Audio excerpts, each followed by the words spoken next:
refoulement dans les aéroports en Algérie, la polémique continue d'enfler. La polémique au sujet du refoulement des voyageurs algériens au niveau des aéroports du pays continue d'enfler. Le député Abdelwahab Yagoubi, qui a dénoncé cette situation à plusieurs reprises, est en effet revenu une nouvelle fois à la charge. Depuis quelques jours, les témoignages se multiplient sur les réseaux sociaux au sujet de voyageurs qui ont dû rebrousser chemin à l'aéroport pour diverses raisons. Le député Abdelwahab Yagoubi, représentant de la communauté nationale en France, a notamment dénoncé cette situation à plusieurs reprises. Dans une publication sur sa page Facebook officielle au début de cette semaine, le même élu a ainsi cité le cas de passagers empêchés d'embarquer dans plusieurs aéroports du pays. Les personnes concernées auraient été empêchées de voyager au motif fallacieux qu'elles seraient refoulées lors de leurs arrivées sur le territoire français si elles ne sont pas vaccinées, a affirmé M. Abdelwahab Yagoubi. Avant hier mardi, le même député, qui a voyagé lundi 27 décembre sur la ligne Alger-Paris, a affirmé que de nombreux voyageurs ont été refoulés de l'aéroport international Ouari Boumedienne pour des motifs infondés. De nombreux citoyens se sont vus refuser l'embarquement sous de faux prétextes, par exemple du manque de la 3e dose exigée par la France, et d'autres arguments infondés, a-t-il détaillé. Refoulement des voyageurs algériens, la polémique continue d'enfler.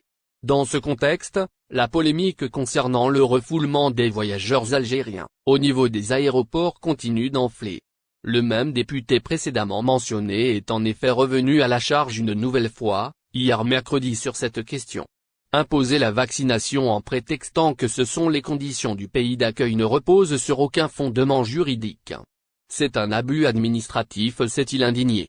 Le même élu a d'ailleurs rappelé que les autorités françaises n'exigent pas la vaccination aux voyageurs algériens, qui peuvent se rendre dans l'Hexagone avec un test de dépistage négatif réalisé moins de 48 heures avant la date de leur voyage.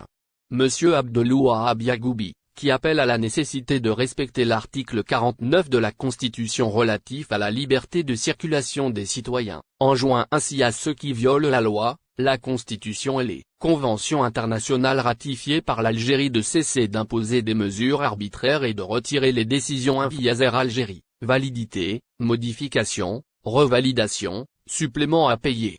Air Algérie, comme toutes les compagnies aériennes, a été très impactée par la suspension du trafic aérien. La fermeture des frontières algériennes a duré 14 mois. La compagnie aérienne nationale n'a pu reprendre partiellement ses vols commerciaux internationaux qu'à partir du 1er juin 2021.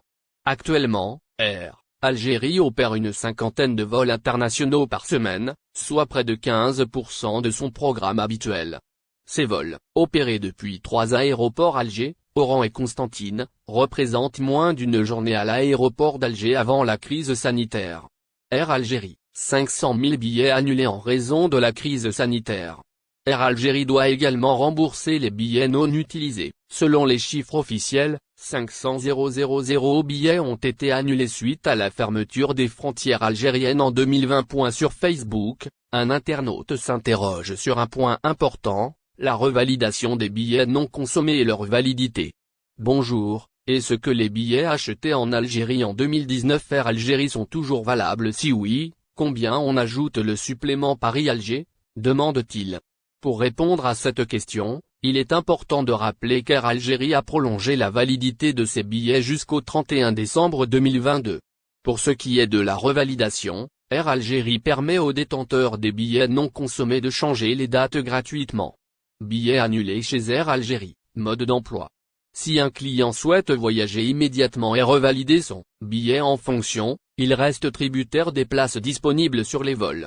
Néanmoins, il faut savoir qu'avec le nombre réduit des vols actuellement et vu que la majorité des places ont déjà été vendues, il est difficile de trouver le même tarif acheté en 2019.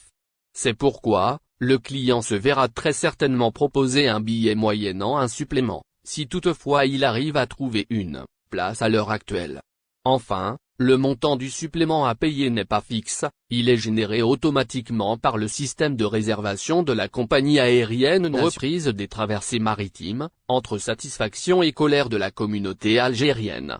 Toutefois, la reprise des traversées maritimes ne s'est pas déroulée dans les meilleures conditions, selon les témoignages de nombreux passagers et de certains députés. En effet, la première traversée entre Marseille et Alger le 1er novembre 2021 à bord du Badodji Mokhtar III a suscité la colère de nombreux voyageurs.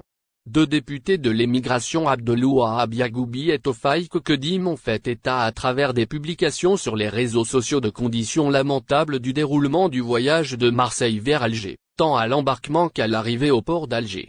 La montée au créneau de nombreux voyageurs et le témoignage des deux députés cités, qui avaient eux-mêmes effectué le voyage à bord du Badodji Mokhtar III, n'a pas été sans suite. En effet, les responsables du secteur des transports ont décidé de limoger le directeur de la gare maritime du port d'Alger en guise de sanction aux nombreux manquements soulevés par les passagers d'Algérie Ferry. Des passagers de Corsica Lina en provenance de Marseille ont galéré au port d'Alger. Des sanctions qui n'auraient pas servi à grand chose, puisque les mésaventures des passagers algériens au niveau du port d'Alger continuent, comme l'a de nouveau soulevé Abdelouahab Yagoubi, député et membre de la commission des affaires étrangères à l'APN. En effet, dans un message publié ce mercredi 29 décembre 2021 sur sa page Facebook, l'élu a tenu à dénoncer ce qu'il qualifie de mépris envers les passagers algériens au niveau du port d'Alger. Dans son message publié au moment de l'arrivée du Daniel Casanova de la compagnie française Corsica Lina au port d'Alger en provenance de Marseille ce mercredi 29 décembre, le député Yagoubi a vivement critiqué les responsables du port d'Alger. Des pots de vin pour quitter le port d'Alger. Yagoubi accuse le mauvais traitement continu au port d'Alger et cela depuis la reprise des traversées début novembre. Je l'ai constaté de mes propres yeux avec mes collègues lors de la première traversée à bord du Badodji Mokhtar III. En ces moments, et après l'arrivée du navire Daniel Casanova en provenance de Marseille à 12 heures, soit depuis 5 heures, les passagers, dont des personnes âgées, des femmes et de jeunes enfants attendent au bord des voitures non encore autorisées à sortir. Écrit le député. Dans son message, Abdelouahab Yagoubi est allé jusqu'à accuser des agents exerçant au niveau de port d'Alger de corruption. Le but, bien entendu, est de les pousser, contraints par la fatigue et l'épuisement, à payer un pot de vin pour qu'ils puissent sortir, s'insurge le député en joignant une vidéo à son message, montrant la galère de nombreux passagers avec leur véhicule à l'intérieur du port. N'oubliez pas abonnez-vous à notre chaîne Olive News et activez les notifications pour recevoir nos publications en temps réel.